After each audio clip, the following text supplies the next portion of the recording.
Hi everyone, welcome. So this video should be really short and sweet actually because just like the photosynthesis ones, 6C should be a really quick revision of what we already know about enzymes.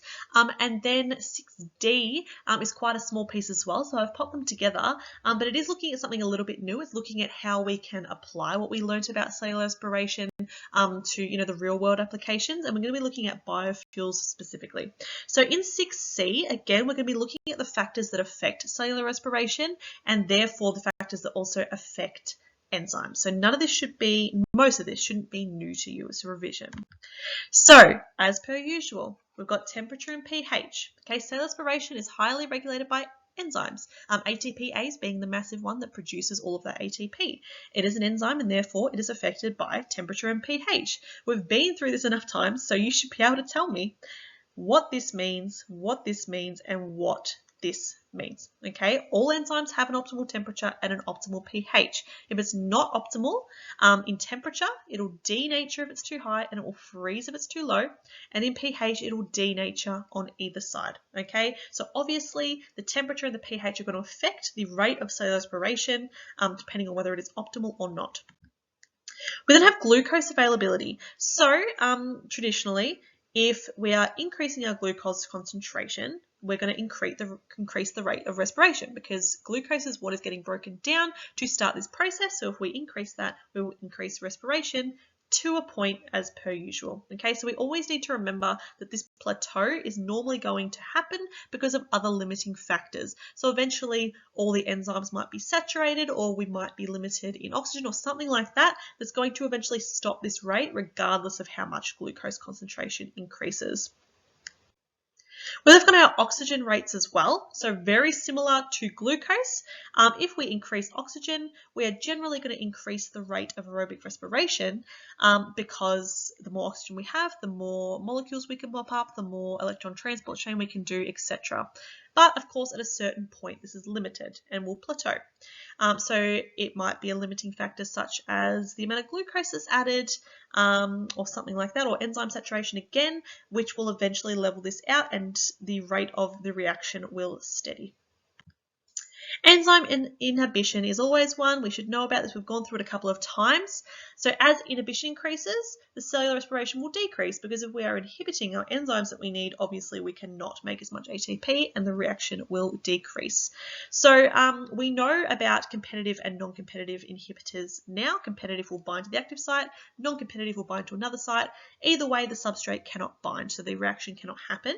But a really specific one to cellular respiration, which I think is interesting, is cyanide poisoning. So if you've heard of it, you might have heard of it. So cyanide poisoning is a really common thing, especially like a murder mystery or something. They'll be like, oh, they've been poisoned, and they might be poisoned by cyanide gas or something like that.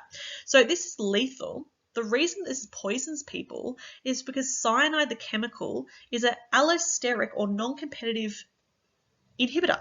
So it binds to cytochrome C oxidase. So remember, that's the enzyme that is responsible or helps oxygen to bind to those free electrons to produce water. So it's going to bind to that, and because it's bound to it and changed its shape, that enzyme can no longer help oxygen to bind to those electrons, which is going to increase the amount of those harmful electrons and probably kill us. So that's a really cool example of inhibition in cellular respiration. But of course, it's not always a bad thing, like I talked about in our enzyme video.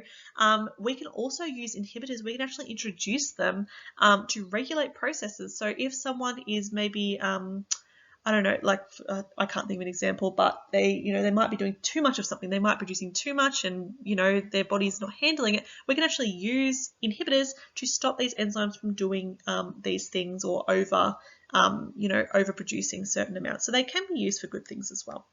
So that is revision. That is going to be the same no matter whether you're looking at enzymes, photosynthesis, respiration. If you get a question on something that can affect any of these processes, temperature, pH, substrate concentrations, inhibition, any of the above, have a couple up your sleeve and you can pretty much relate them to any of those processes because pretty much all those processes use enzymes. So if you know what affects enzymes, you know what affects respiration and photosynthesis as well.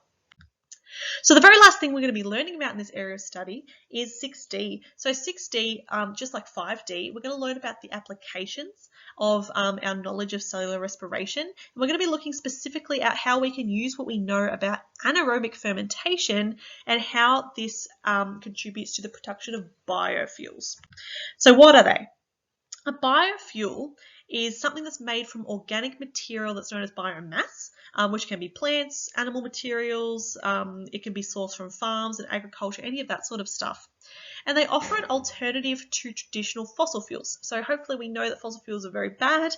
They contribute to climate change. They're non-renewable. They're really, really bad. So biofuels is a really hot technology at the moment that is offering a solution to using these fossil fuels. So it's like a natural fuel. So it's considered carbon neutral because the carbon dioxide that is released during the combustion of these fuels was originally captured by the plant during photosynthesis in the first place. So if you have a look over at this diagram over here, it's not very clear, but hopefully you can see it. So what biofuels are is that they take the glucose from a crop and they ferment it into ethanol. So they undergo anaerobic respiration and that produces ethanol. Then we can use this ethanol as fuel, so we can burn it off as fuel. This burn off obviously emits carbon dioxide, which traditionally when we're using fossil fuels is really bad.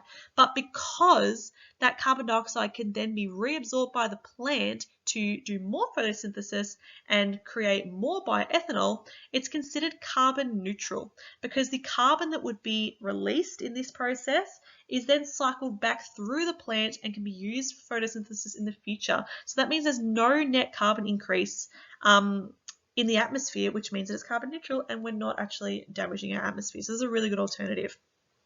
And there's two main types of these biofuels that we can use from biomass, and they are bioethanol and biodiesel. And we're going to look at bioethanol specifically because that's what relates to our course. So how is bioethanol made? So you don't really need to know this in super amounts of detail, but this will help you to understand fermentation and how we can utilize it.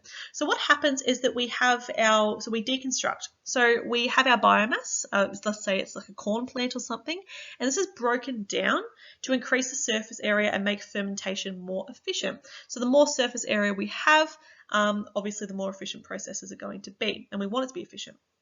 Then we have our digestive enzymes. So enzymes such as amylase. So remember we learned about that well back in chapter 3. Amylase is an enzyme that digests starch or breaks starch down. So we're going to put this enzyme in there and that's going to break our starch and our cellulose and convert it into glucose. Then what we're going to do is we are going to allow fermentation to naturally happen. So we're going to put it in somewhere where there's no oxygen, and then the plant, the yeast, whatever it is going to just naturally undergo anaerobic respiration. So it's going to undergo glycolysis, and it's going to undergo fermentation of those sugars. And we know that a byproduct of that fermentation is ethanol or alcohol. And that ethanol we can use as biofuel. So when you burn ethanol, and we're going to do a prac about this to simulate this, when you burn ethanol, that is fuel, and we can use that to fuel lots of stuff. And this is a really growing area of science right now, and lots of jobs in this area. The last thing we're going to talk about today is just a couple of strengths and weaknesses of using biomass to create biofuel. So obviously, I've already identified the strengths because I think this is a really cool idea. It's obviously going to help with climate change. It's carbon neutral, so that means that it's not putting out carbon emissions, so it's going to reduce those and combat climate change. It also is really good for our energy security because it's renewable. And plants are, obviously already there, and it can be recycled and things like that, whereas fossil fuels cannot.